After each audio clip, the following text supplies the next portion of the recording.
A ver, cuando un tribunal declara a alguien culpable, lo normal es pensar que ahí se acaba la historia, ¿no? Que se dicta la sentencia y listo. Pero en el sistema legal boliviano, la verdad es que eso es solo el principio. Hoy vamos a ver qué pasa justo después. Vamos a descubrir todo ese eco legal que queda resonando durante años. Entonces, la gran pregunta es esa. ¿Cuando cae el martillo del juez, se cierra el telón? Pues como ya adelantaba, la respuesta es que no, para nada. De hecho, justo en ese momento se pone en marcha toda una maquinaria legal, súper interesante y compleja, que va a marcar no solo el futuro de la persona condenada, sino también, y esto es clave, la reparación para la víctima. Para que quede todo claro, vamos a dividir este análisis en tres partes. Primero, vamos a meternos de lleno en la deuda tras el delito. Después, veremos cómo es el camino a un nuevo comienzo para quien ya ha cumplido su condena. Y para terminar, vamos a hablar de un concepto fascinante, el reloj de la justicia. Venga, pues vamos al lío. Empecemos por lo primero, lo más inmediato. La ley boliviana deja muy claro que un delito no solo genera una cuenta pendiente con el Estado, sino que crea otra deuda importantísima con la víctima. Y aquí entra en juego un concepto clave: la responsabilidad civil. Según el artículo 87 del Código Penal, una cosa es la responsabilidad penal y otra la civil, pero van de la mano. O sea, no es solo la cárcel o la multa. La persona culpable tiene, por ley, la obligación de reparar absolutamente todo el daño que ha causado, tanto lo material como lo moral. Y lo curioso es que la ley no habla de reparar y ya está. Lo divide en tres pasos muy concretos, como dice el artículo 91. Primero, la restitución, o sea, devolver lo que se quitó. Fácil. Segundo, la reparación, que es arreglar lo que se ha estropeado o dañado. Y tercero, la indemnización, que es compensar con dinero por todo el perjuicio, y esto incluye desde gastos médicos hasta el daño moral a la familia.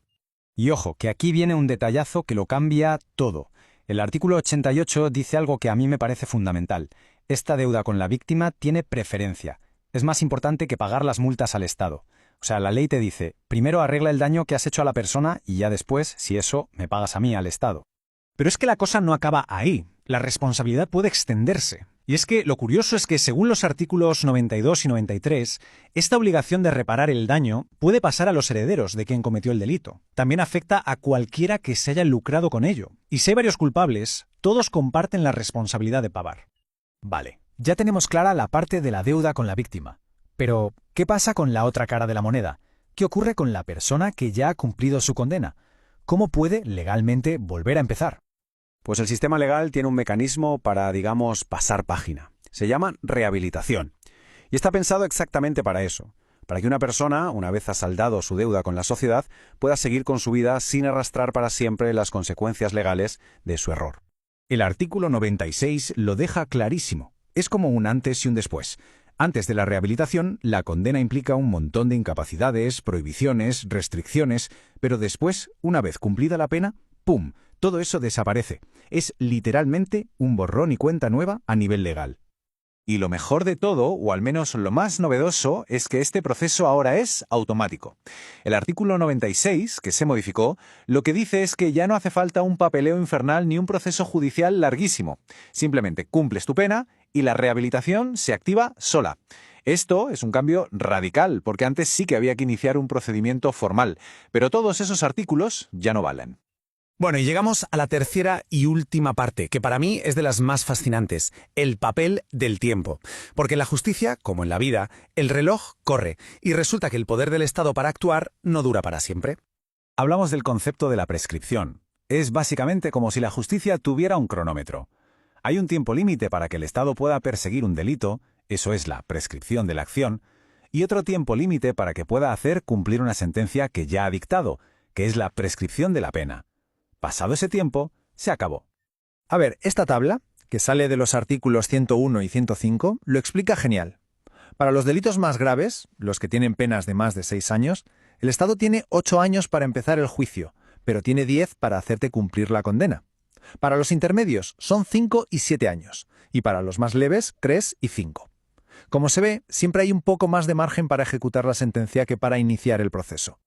Pero, ojo, que hay una excepción muy importante y además bastante reciente. Una modificación de la ley anticorrupción, la ley 004, cambió el artículo 105 para decir que en los delitos de corrupción la pena no prescribe. Nunca. es un mensaje muy potente. Para este tipo de delitos, el reloj de la justicia no se para jamás. Claro, esto nos lleva a una pregunta que es la madre del cordero. Vale, imaginemos que el cronómetro del Estado llega a 0. La pena prescribe. ¿Eso significa que la persona condenada se va de rositas, completamente libre de todo, que se borra todo como por arte de magia? Pues la respuesta es un no rotundo. Y la clave está en el artículo 107. Este es el eco legal del que hablábamos. Aunque el Estado haya perdido su oportunidad de castigar, aunque la pena ya no se pueda ejecutar, la responsabilidad civil, la deuda con la víctima, esa sigue ahí, intacta, sobrevive al tiempo. Venga, vamos a atar cabos y a resumir las ideas principales de todo esto. Primero, un delito genera dos deudas, una con el Estado y otra, civil, con la víctima. Segundo, para la persona condenada y un camino de vuelta, la rehabilitación, que ahora es automática. Tercero, el poder del Estado tiene fecha de caducidad por la prescripción. Y cuarto, y lo más importante, la obligación con la víctima puede durar incluso más que la del propio castigo. Y todo esto nos deja con una última reflexión en el aire. ¿Cómo consigue un sistema de justicia encontrar el equilibrio perfecto? Por un lado, la necesidad de que una persona que ha pagado su deuda pueda cerrar ese capítulo. Y por otro, el derecho absoluto de la víctima a ser reparada por completo, sin importar el tiempo que pase. Ese es sin duda el gran reto.